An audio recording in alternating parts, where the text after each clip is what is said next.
Hello दोस्तों, मैं lovely Shrivas फिर से आपका एक बार लवली मैथ्स में स्वागत करता हूं। दोस्तों, आज के क्लास में हम अनुपात समानुपात का छठा पार्ट देखने वाले हैं। इससे पहले हम 5 रेगुलर पार्ट को देख चुके हैं। आज के क्लास में हम कुछ इंपॉर्टेंट सवाल को देखेंगे, ठीक है। तो चलो चलते हैं अपने पहले सवाल की ओर। इस प्रकार के सवाल है, बहुत सिंपल सवाल है दोस्तों, ध्यान समझना। कोई धन सलीम और रहीम में 4 और 3 के अनुपात में बांटा गया। यदि रहीम का भाग 2400 हो तो कुल धन कितना है बोला गया है। मेरे प्यारे दोस्तों, ध्यान समझना। मैंने क्या किया, सलीम और रहीम के बीच बांट दिया, ठीक है भाई। कितने अनुपात में बांट दिया, तो आप कहोगे कि मैंने इसको 4 और 3 के अनुपात में बांट दिया, ठीक है दोस्तों। अब यहां पर बोला गया है कि रहीम का हिस्सा कितना है, 2400 रुपए है, ठीक है। मैंने बांटा सलीम और रहीम में 4 और 3 के अनुपात में, जिसमें से केवल यदि मैं रहीम की बात करूं तो रहीम का हिस्सा दिया गया है 2400। कितना दिया गया है, 2400 दिया गया है। आप देख पा रहे हो कि 3 में 800 का गुणा किया गया है मेरे प्यारे भाई। 3 में 800 का गुणा करने पर होगा भाई 3 8 2400। होगा कि नहीं होगा, होगा। हमको कुल हिस्सा पूछा है तो कुल हिस्सा तो सलीम और रहीम के दोनों हिस्सों को मिलाकर प्राप्त होगा। तो 4 और 3 कितना हो जाएगा, तो आप कहोगे मेरे प्यारे दोस्त 4 और 3 को जोड़ने पर हो गया 7। यहाँ पर 800 गुना किए गए तो यहाँ पर भी 800 का गुना कर देंगे, ठीक है। अब बताओ 7 में 800 का गुणा करेंगे तो 7 8 5600। तो जो कुल हिस्सा होगा मेरे प्यारे भाई, ये कितने का होगा, मैं कहूंगा 5600 रुपए का होगा। ऑप्शन नंबर मेरा पहला क्या हो जाएगा, यहाँ पर राइट आंसर हो जाएगा। आए समझ में। आगे बढ़ते हैं नेक्स्ट सवाल की ओर। देखिएगा अगला सवाल, फटाफट कमेंट करके बताइएगा क्या आंसर होने वाला है। एक दुकान में पेंसिल, पेन और कापियां 10 अनुपात 2 अनुपात 3 के अनुपात में है। यदि दुकान में 120 पेंसिल हो तो कापियों की संख्या क्या होगी, पूछा गया। मैंने कहा एक दुकान में तो पेंसिल भी है, ठीक है भाई। पेंसिल अनुपात फिर पेन और अनुपात कॉपी दिया गया है, यही है, ठीक है। अनुपात क्या है, तो आपको यहाँ पर 10 अनुपात 2 अनुपात कितना दिया गया है, 3 दिया गया है दोस्तों, ठीक है। यदि दुकान में पेंसिलों की संख्या की दिया गया है, यहाँ पर पेंसिलों की टोटल संख्या, मैं केवल पेंसिल की बात कर रहा हूं और पेंसिल की टोटल संख्या कितना है, 120 दिया गया है। इसका मतलब मैं कह सकता हूं कि 10 की वैल्यू है 120, ठीक है भाई। आप देख पा रहे हो कि यहाँ पर 12 का गुना किया गया है ना। 10 में 12 का गुना करने पर कितना होगा, तो आप कहोगे 12 दाम 120 होता है। मुझे केवल तो कॉपियों की संख्या मुझे क्या करना था, फाइंड आउट करना था। तो मेरे प्यारे भाई कॉपी 3 भाग हैं। जब यहाँ पर 12 का गुना किए तो यहाँ पर भी हम 12 का गुना कर देंगे। तो आप देख पाओगे 12 तिया कितना हो जाएगा, 36 हो जाएगा। तो कुल पेंसिल कॉपियों की जो संख्या होगी वो कितना होने वाला है, तो हम कहेंगे 36 होने वाला है। और यही मेरा क्या हो जाएगा, करेक्ट आंसर हो जाएगा। आए भी समझ में। आगे बढ़ते हैं। देखो अगला सवाल बहुत मजा आने वाला है। देखना सवाल, एक कॉलेज में लड़के और लड़कियां 8 और 5 के अनुपात में हैं। यदि लड़कियों की संख्या 160 है तो कॉलेज में कुल कितने विद्यार्थी हैं, ये पूछा गया है। बहुत सिंपल सवाल है मेरे प्यारे भाई, ध्यान समझना। मैं कहूंगा कि भाई बॉयज और क्या है, गर्ल्स, ठीक है। इनका अनुपात क्या दे रखा है, तो आप कहोगे 8 अनुपात दे रखा है 5, ठीक है भाई। लड़कियों की संख्या दे रखा है, लड़कियों की संख्या कितना है, 160 है। मतलब मैं कह सकता हूँ 5 का मान ही तो 160 है। आप देख पा रहे हैं कितने गुना है, तो मैं कहूंगा भाई 32 गुना है। कितने गुना है दोस्तों, 32 गुना है। हमको टोटल क्या पूछा गया है, ओवरऑल है ना, कॉलेज में कुल विद्यार्थियों की संख्या पूछा गया। तो कुल विद्यार्थी तो लड़कों और लड़कियों की संख्या को मिलाकर प्राप्त करेंगे।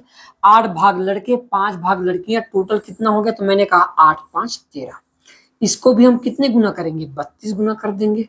32 गुना करेंगे मेरे प्यारे भाई, तो 32 दिया कितना होता है, 96 की 6, हाथ के 9, 32 कम 32 और 9 कितना होता है, 41।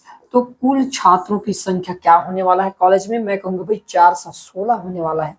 ऑप्शन नंबर जो सी होगा ये हमारा यहाँ पर क्या हो जाएगा, राइट आंसर हो जाएगा। आए भी समझ में। आगे बढ़ते हैं। देखो नेक्स्ट सवाल क्या है, ध्यान समझना सवाल को। ए बी तथा सी के मासिक वेतन का अनुपात दे रखे हैं यहाँ पर, है ना। ए बी और सी के मासिक वेतन का अनुपात 2 3 और 5। यदि सी का मासिक वेतन ए के मासिक वेतन से 1200 रुपये अधिक है तो बी का वार्षिक वेतन क्या होगा पूछा गया। ध्यान समझना मेरे प्यारे भाई, यहाँ पर मैंने कहा कि ए अनुपात बी और सी, इनका अनुपात क्या है, मासिक वेतन का अनुपात है। समझना इस चीज को, क्या दिया गया है, 2:3 अनुपात क्या दे रखा है भाई, मैं कहूंगा 5 दे रखा है। यही बात है। यहां पर बोला है यदि जो सी है, सी का मासिक वेतन ए के मासिक वेतन से कितना ज्यादा है, 1200। एक चीज बताओ, मैंने कहा ए का जो वेतन है वो सी के वेतन से कितना ज्यादा है, तो आप कहोगे भाई सी का वेतन जो है ज्यादा है, 3 भाग। कितने भाग है, 3 भाग ज्यादा है। ठीक है। और हमको बी का यहाँ पर वार्षिक वेतन निकालने के लिए बोला, ध्यान समझना मेरी बात, है ना। तो 3 का मान कितना दिया होगा, तो मैंने कहा 3 का मान 1200 के बराबर दे दो दोस्तों, है ना भाई। कितने के बराबर हो जाएगा, 1200 के बराबर। होगा कि नहीं होगा भाई, आप कहोगे जी बिल्कुल होगा। क्यों होगा भाई, सी का वेतन ए के वेतन से 3 भाग ज्यादा है, और 3 भाग की वैल्यू यहाँ पर कितने रुपए के रूप में दिया है, तो आप कहोगे भाई यहाँ पर 1200 रुपए के रूप में दिया हुआ है। मुझे क्या निकालना है, बी का वार्षिक वेतन निकालना है। बी कितने भाग है, तो आप कहोगे भाई बी 3 भाग है, और ये 3 भाग भी यहाँ पर है। तो 3 का मान 1200, वार्षिक वेतन निकालना है, तो आपको पता है 1 वर्ष में 12 माह होता है, तो 12 से गुणा कर दूंगा, तो 12 में 12 कितना हो जाएगा, 144, और 2 जीरो का 2 जीरो, है ना। तो बी का जो वार्षिक वेतन होगा मेरे प्यारे भाई, वो कितने का होगा, मैं कहूंगा 14,400 जो होगा, ये हमारा क्या होगा, यहाँ पर करेक्ट आंसर हो जाएगा। आए समझ में, ऐसे सवालों को बनाना है। देखते हैं अगला सवाल, ध्यान समझना। 76 रुपए को 7, 5, 3, 4 के अनुपात में विभक्त करने पर सबसे छोटा भाग क्या होगा बोला गया। मैंने कहा 76 रुपए को मैं 4 भागों में काटा, 7:5:3:4 में, है ना भाई। टोटल हमने 4 भागों में बांटे, तो टोटल 4 भाग का योग 76 के बराबर होना चाहिए। होना चाहिए कि नहीं होना चाहिए, होना चाहिए। मैं जोड़ कर देखा, 7 और 5 12, 12 और 3 15, और 15 4 कितना हो जाएगा, तो मैं समझ गया 15 और 4 हो गए, जोड़ने पर टोटल 19, और 19 का मान दिया कितना है, 76 में। ठीक है, 19 का मान कितना दिया, 76। 19 का 19 और 19 चौके कितना हो जाएगा, 76। मेरे प्यारे भाई, यहाँ पर सबसे छोटा भाग बोला गया है, मतलब जो अनुपात सबसे छोटा होगा वही सबसे छोटा भाग होगा। अब हम कहेंगे 7, 5, 3, 4 में सबसे छोटा क्या है, तो आप कहोगे सबसे छोटा तो 3 है। जब 1 का मान आपके पास 3 है, तो 4 का मान कितना हो जाएगा, तो मैं कहूंगा 3 गुणा 4 कर दूंगा मेरे प्यारे दोस्त, कितना हो जाएगा, 3 चौक 12। तो सबसे छोटा भाग कितना होगा, तो हम कहेंगे भाई 12 होगा। ऑप्शन नंबर जो ए होगा, ये हमारा क्या होने वाला है, यहाँ पर करेक्ट आंसर होने वाला है। आए भाई समझ में। ऐसे यदि आप सवाल बनाओगे तो सवाल बहुत कम समय में भी बनने लगेगा। क्लियर दोस्तों। देखते हैं अगला सवाल, ध्यान समझना। 407 रुपए को एबीसी में 1/4 अनुपात 1/5 अनुपात 1/6 के अनुपात में बांटने पर उनके भाग क्रमशः क्या होंगे, आपसे बोला गया। ठीक है, मैंने कहा ए, बी और सी किस अनुपात में बांटना है, इसको 1:4 करना है। अनुपात बी का क्या है, 1:5, और सी का क्या है, तो हम कहेंगे 1/6 हो जाएगा। ठीक है। अब सबसे पहले हम क्या करेंगे मेरे प्यारे दोस्त, यहाँ पर ध्यान समझना, 4, 5 और 6 का एलसीएम निकाल लेंगे। ठीक है, तो मैंने कहा 4, 5 और 6 का यदि एलसीएम निकालेंगे तो एलसीएम कितना होगा, तो आप कहोगे भाई एलसीएम आना चाहिए ना आपके पास। ठीक है, तो मैंने कहा 60 होगा भाई, एलसीएम कितना होगा, 60। क्लियर दोस्तों। अब यदि मैं 60 को 4 से भाग देता हूं तो कितने बच जाएगा, यहाँ पर 15, मतलब 1 अनुपात कितना है, 15। यदि 60 को 5 से भाग दे देता हूं तो कितना बच जाएगा, तो आप कहोगे भाई 12, कटेगा 12 बार में। यदि मैं 60 को 6 से भाग देता हूं तो इसका अनुपात कितना हो जाएगा, 10 हो जाएगा। मतलब ए, बी और सी के बीच जो अनुपात बनेगा, ये कौन सा बनेगा, मैं कहूंगा 15, 12 और 10 के बीच बनने वाला है। क्लियर दोस्तों। यदि इन तीनों को जोड़ दिया जाए, ध्यान समझिए, यदि तीनों को मैं जोड़ देता हूं तो तीनों का जो सम होगा वो कितने के बराबर होगा, तो 15, 12, 27, 27 और 10 कितना हो गया, मैंने कहा 37 के बराबर। और 37 का मान कितना दे रखा है, यहाँ पर 407 दे रखा है। ध्यान समझना दोस्तों, 37 कम 37, 37 कम 37 और 37 कम 37 कितने बार में कट गया? मैंने कहा 11 बार में कट गया। यदि ये 11 बार में कट गया तो सभी अपना 11 गुना होगा। 15 का 11 गुना कितना होगा? तो आप कहोगे 11 5 55 की 5 हाथ क्या ये 5 और 11 कम 11 5 कितना हो जाएगा? मैंने कहा 16। ये 11 12 132 होता है और ये 11 दहम 110 हो जाएगा। तो आपका करेक्ट आंसर क्या होगा? 165, 132 और 110 जो होगा 165, 132 और 110। ऑप्शन नंबर जो ए होगा मेरे प्यारे दोस्त, ये हमारे यहाँ पर क्या हो जाएगा? करेक्ट आंसर हो जाएगा। आई भाई समझ में? ऐसे आपको क्या करना है, सवालों को डील करना है। ठीक है, आगे बढ़ते हैं। देखो अगला सवाल, 750 रुपए को ए बी तथा सी में इस प्रकार बांटा गया कि ए अनुपात बी का मान दिया गया है 5:2 तथा बी अनुपात सी का मान दिया है 7:13। तो ए का मान कितना होगा हमको ज्ञात करना है। चाहे तो हम ऐसे लिख सकते हैं भाई, ए अनुपात, ध्यान समझना, बी अनुपात क्या लिख देंगे? सी। ए बी का मान कितना दिया है? तो ए बी का अनुपात है 5:2 है। ठीक है, वही बी सी का अनुपात कितना है? तो मैंने कहा 7:13 है। ठीक है दोस्तों, अब यहाँ पर क्या करेंगे, ये जो 2 है 2 को आगे बढ़ा देंगे और ये जो 7 है 7 को इधर आगे बढ़ा देंगे। अब गुणा कर देंगे तो 5 और 7 का गुणा करेंगे तो 35 अनुपात 2 और 7 का गुणा करेंगे तो 14 अनुपात 13 और 2 का गुणा करेंगे तो कितना हो जाएगा? मैंने कहा 26 हो जाएगा। क्लियर है दोस्तों यहाँ तक? अब हमको बोला गया है कि 750 रुपए का भी तो बांटना इन तीनों के बीच। ठीक है, तो मैंने इन तीनों को जोड़कर देखा कि तीनों का सम कितना होता है। तो आप कहोगे 26 और 14 हो गए 40, 40 और 35 कितना हो गया? मैंने कहा भाई 75 और 75 का मान दिया कितना है? 750। इसका मतलब एक का मान कितना हो जाएगा दोस्तों? आप कहोगे 10। एक का मान जब 10 है तो 35 का मान क्या 350 नहीं होगा? होगा भाई। ठीक है, हमको क्या पूछा? ए का मान पूछा है और यही हमारा क्या हो जाएगा? Correct answer. ऑप्शन नंबर जो ए होगा ये मेरा क्या हो जाएगा मेरे प्यारे भाई? राइट आंसर हो जाएगा। क्लियर है भाई? आगे बढ़ते हैं। देखो अगला सवाल ये रहा, 427 रुपए को ए बी सी में इस प्रकार बांटा गया कि ए के भाग का तिगुना, बी के भाग का 4 गुना और सी के भाग का 7 गुना परस्पर बराबर है। तो इसमें सी का हिस्सा कितना है? मुझे क्या बोल दिया गया? मैंने कहा ए के भाग का तिगुना मतलब 3 ही है ना, बी के भाग का 4 गुना मतलब 4b और सी के भाग का 7 गुना मतलब 7c आपस में कैसे बराबर है। दोस्तों यदि मान लो मुझे ए कम निकालना रहेगा तो ए के निकालने के लिए मैं ए में जो वैल्यू इसको छोड़ दूंगा, मतलब शेष दोनों का गुणा कर दूंगा। 4 गुणा 7 मतलब कितना हो जाएगा? 7 चौक 28 अनुपात। यदि बी का निकालना रहेगा तो मैं 4 को छोड़ दूंगा तो इन दोनों को लिखना पड़ेगा। तो मैंने कहा 3 गुणा 7 3 सत्ते कितना हो गया? 21 अनुपात। यदि मुझे सी का निकालना रहेगा तो मैं 7 को छोड़ दूंगा तो इन 3 को गुणा करूंगा मैं। कौन कौन से है? 3 और 4 का, 3 गुणा 4 का तो कितना हो जाएगा? 3 चौके 12। क्लियर है दोस्तों? अब मैंने जोड़कर देखा ये किसी से कट रहा है नहीं कट रहा है अभी, तो हम तीनों को जोड़कर देखेंगे तीनों का सम किसके बराबर हो गया? 28 12 40 और 21 कितना हो गया? मैंने कहा 61 और 61 का मान कितना दिया है? 42 7 ए दिया गया है। ये कितने गुना है? तो एक का मान कितना हो जाएगा? 6 हो जाएगा। ए का मान कितना हो जाएगा दोस्तों? एक का मान 6 हो जाएगा।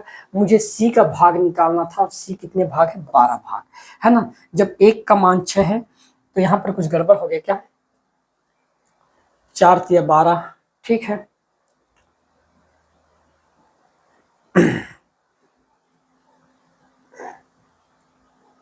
अरे 6 नहीं है 7 बार जाएगा है ना, 7 बार जाएगा, 6 बार नहीं 7 बार जाएगा। ठीक है, एक का मान 7 होगा, 12 का मान निकालना है तो 12 गुणा 7 कर दूंगा।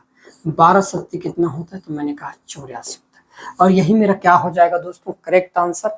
ऑप्शन नंबर जो पहला होगा मेरे प्यारे भाई, ये मेरा यहाँ पर क्या होगा? राइट आंसर हो जाएगा। क्लियर है? देखते हैं अगला सवाल। सेम सिमिलर सवाल है। 700 रुपए को एबीसी में इस प्रकार बांटा गया है। ठीक है, इस प्रकार बांटा गया है कि ए को बी से आधे मिलते हैं और बी को सी से आधे मिलते हैं। तो सी का हिस्सा कितना होगा? ध्यान समझना, मैं चाहता हूं कि ए बी और सी में इस प्रकार से बांटना है। ध्यान समझना यार मेरी बात। मैंने कहा यहां पर बोला गया है बी को सी से आधा मिलता है, तो मैं चाहूंगा, जानबूझकर मैंने कहा कि सी को मैं 4 मान लेता हूं, तो इसको आधा मिलेगा मतलब 2 मिलेगा, 4 का आधा कितना मिलेगा 2। फिर बोला गया है ए को बी से आधा मिलता है, यदि बी को 2 मिला है तो बी का आधा मतलब 2 का आधा कितना हो जाएगा 1। ये किसको मिलेगा, 1 को मिलेगा। इन तीनों का सम यहाँ पर दे रखा है, ध्यान समझना, 1 2 3, 3 और 4 कितना होगा, मैंने कहा 7, और 7 का मान कितना है दोस्तों 700। इसका मतलब 1 का मान कितना हो जाएगा, आप कहोगे भाई 100 हो जाएगा, 1 का मान कितना हो जाएगा 100 हो जाएगा। अब यहाँ पर पूछा है सी का हिस्सा कितना है मेरे प्यारे भाई, 4 का मान पूछ रहा है। जब 1 का मान 100 है तो 4 का मान कितना हो जाएगा, मैंने कहा 4 गुना 100 कितना हो जाएगा, हम कहेंगे भाई 400 तो हो जाएगा। और यही हमारा क्या होगा, करेक्ट आंसर, ऑप्शन नंबर जो बी होगा ये राइट आंसर हो जाएगा। क्लियर है, तो ऐसे आपको सवालों को क्या करना है, बनाना है। क्लियर है, आगे बढ़ते हैं। देखो अगला सवाल, 1540 रुपए को ए बी सी में इस प्रकार बांटे जाते हैं कि बी का भाग ए तथा सी के कुल भाग का कितना है, 3/11 है। ठीक है, तब बी का भाग कितना होगा, मैंने कहा सबसे पहले तो ध्यान दे दीजिएगा कि बी का हिस्सा जो है ए प्लस सी के कुल हिस्से का कितना है बोला गया है, 3/11 है बोला गया। ध्यान समझना दोस्तों, यदि मैं ए प्लस सी का पक्षांतर कर दूं तो आप कहोगे बी बटे ए प्लस सी, और इसका मान कितना हो जाएगा 3/11। ठीक है, यही तीनों का सम है। तो मैंने कहा ये 3 और 11 टोटल कितना हो गया, तो आप कहोगे 14, और 14 का मान दिया है कितना 1540 दिया गया है, तो 1 का मान कितना हो जाएगा 110 हो जाएगा। 1 का मान कितना हो जाएगा दोस्तों 110 हो जाएगा। मुझे निकालना क्या था, बी का हिस्सा, बी का तो 3 हिस्सा है, तो 3 का मान क्या हो जाएगा, तो आप कहोगे 3 गुणा 110 कर दूंगा तो कितना हो जाएगा 330 हो जाएगा। ऑप्शन नंबर जो ए होगा मेरे प्यारे भाई, ये मेरा यहाँ पर क्या होगा, करेक्ट आंसर होने वाला है। क्लियर है, आए समझ में, ऐसे आपको सवालों को क्या करना है, बनाना है। ठीक है, आगे बढ़ते हैं, ध्यान समझना, ये हमारा सवाल है। 4830 रुपए को की एक राशि पी क्यू आर में इस प्रकार बांटा गया कि यदि उनके भागों में 5 रुपए, ए के भाग से 10 रुपए पी के भाग से, क्यू के भाग से, और 15 रुपए आर के भाग से मैं कम करता हूं, तब कम करने के बाद जो अनुपात बनेगा पी क्यू आर का वो क्या होगा, 3:4:5। मैंने कहा पी अनुपात क्यू अनुपात आर का मान दिया कितना है, तो आप कहोगे 3:4:5 दिया भाई। ये कब बनेगा भाई, मैंने कहा ये तभी बन सकता है जब मैं पी से 5 रुपया कम कर दूं, क्यू से 10 रुपया और आर से 15 रुपए। तो एक चीज बताओ, 5 10 15, 15 और 15 कितना हो गया 30, तो ऐसे कम कर दिए। यदि मैं 4830 में से 30 कम कर दूंगा तो बचेगा कितना, आप कहोगे 4800। मतलब ये जो अनुपात दिया है ये 4830 का नहीं है, बल्कि 4800 का अनुपात है। जोड़ कर देखेंगे 3 4 7 5 12, और 12 का मान कितना हो जाएगा दोस्तों यहाँ पर, तो मैं कहूंगा 4800 हो जाएगा। तो 1 का मान कितना हो जाएगा, तो आप कहोगे भाई फिर तो 400 हो जाएगा। क्लियर है, यहाँ पर ए का मान पूछा है, पी का भाग पूछा, तो पी तो 3 भाग है, 3 भाग है भाई। यदि मैंने कहा 1 भाग का मान 400 है तो 3 भाग का मान कितना हो जाएगा, तो आप कहोगे 3 गुणा 400 करने पर 1200 हो गया। कितना हो गया 1200। लेकिन हमने पी से 5 रुपए कम किए थे, उस 5 रुपए को भी क्या करते हैं, ऐड करेंगे। बिना ऐड के तो बनेगा नहीं, क्योंकि हमको तो टोटल सम 4830 लेकर करना है। ये अनुपात तो 4800 का था, तो 1200 में 5 जोड़ दूंगा तो कितना हो जाएगा दोस्तों, आप कहोगे 1205। तो ए का पी का जो हिस्सा होगा कितने रुपए का होगा, 1205 रुपए का होगा। यही हमारा क्या होगा, राइट आंसर होगा। क्लियर है, आगे बढ़ते हैं, देखो अगला सवाल। 1470 रुपए को ए बी सी में इस प्रकार वितरित किया गया है कि प्रत्येक भाग में से 50 रुपए कम कर देने पर, है ना, प्रत्येक भाग में से 50 रुपए क्या है कम कर देने पर क्या अनुपात आ रहा है भाई, 1:2:3 हो जाता है ना, 1 ठीक है, ठीक है। 1470 रुपए को एबीसी में इस प्रकार वितरित किया गया है कि प्रत्येक भाग में से 50 रुपए कम कर देने पर इनके भागों का अनुपात कितना होता है, 3:2 रह जाता है। तो सी द्वारा प्राप्त धन हमसे क्या है पूछा गया है। ठीक है भाई, ठीक है, ध्यान समझना मेरी बात। अब मैंने कहा ए, बी और ये सी, अनुपात क्या है इनका, 1:3:2। ठीक है, ये अनुपात कब बनेगा, ये अनुपात तभी पॉसिबल हो सकता है जब मैं सभी में से 50-50 कम कर दूं। ए से भी 50, बी से भी 50 और सी से भी 50, टोटल मेरे पास 1470 है। यदि 1470 में से मैं ए का 50, बी का 50 और सी तीनों से 50-50 कम कर दिया तो 150 कम होगा भाई। यदि मैं 150 कम कर देता हूं तो कितना बच जाएगा, आप कहोगे 1320 तो बचेगा। इसका मतलब ये जो भी अनुपातिक वैल्यू का जो सम होगा 1-3-2 का, 1-3-2 का कितना होगा टोटल सम 6, 6 की वैल्यू किसके बराबर होगा, मैंने कहा भाई 1320 के बराबर होगा। किसके बराबर होगा, 1320 के बराबर तो होगा ही। ठीक है, 6 का मान, तो 1 का मान कितना हो जाएगा, तो आप कहोगे 6 दूनी 12, 6 दूनी 12 और 1 0 का 0 होगा भाई। हमको क्या पूछा है यहाँ पर, सी द्वारा प्राप्त धन कितना होगा बोला गया है। ठीक है, सी को 2 भाग मिला है, तो मैंने कहा भाई यदि 1 भाग का मान 220 है तो 2 भाग का मान कितना होगा, तो आप कहोगे है ना 2 दूनी 4, 440, तो ऐसे हो गया। हमने 50 रुपए कम भी किए थे, उस 50 रुपए को ऐड कर देते हैं तो कितना हो जाएगा, आप कहोगे 490 रुपए हो जाएगा। तो सी द्वारा प्राप्त धन कितने का होगा दोस्तों, ऑप्शन नंबर सी 490 रुपए का होगा, और यही हमारा क्या होगा, करेक्ट आंसर होने वाला है। तो मेरे प्यारे भाई, इस प्रकार से आज का हमारा क्लास रहा है ना। नेक्स्ट क्लास में हम अनुपात समानुपात के कुछ और इम्पोर्टेंट और बेहतर तरीके के साथ फिर सामने आएंगे। क्लियर है दोस्तों, तब तक धन्यवाद।